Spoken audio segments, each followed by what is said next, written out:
The current I in an AC circuit with inductance coil varies 10. According to the graph given below, which of the following graph gives the variation of voltage in time?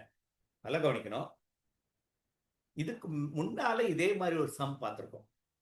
அது என்னன்னா, கரண்ட்டை கொடுத்துட்டு EMF இன்டியூஸ்ட கேட்டிருந்தாங்க. அப்ப நம்ம relate பண்ணோம் EMF is equal to minus L into di by dt. இது EMF induced அந்த கிராஃப். இது EMF induced இல்ல.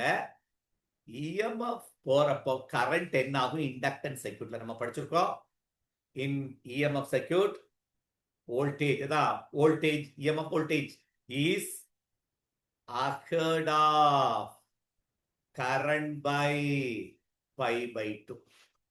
In other words, current will lags behind the voltage. அப்போ current lags behind the voltage. அப்ப current 90 டிகிரி பின்னால இருக்கணும்.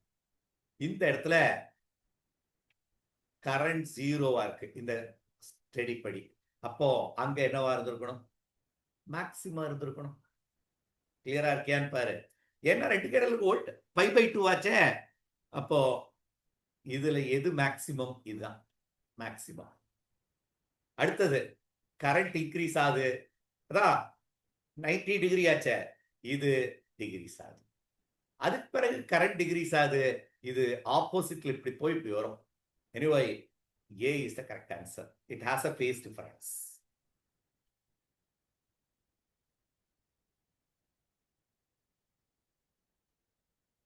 So வேற சான்ஸே இல்லை. இதை ஃபர்ஸ்ட் பாயிண்டை வச்சே நம்ம டிசைட் பண்ணிடலாம். கரண்ட் 0 ஆகிறப்போ வோல்டேஜ் வில் பி மேக்ஸிமம். இதுல மட்டும்தான் மேக்ஸிமம் வோல்டேஜ் ஸ்டார்ட் ஆகுது. இது மட்டும்தான் ஆன்சரா இருந்திருக்க முடியும்.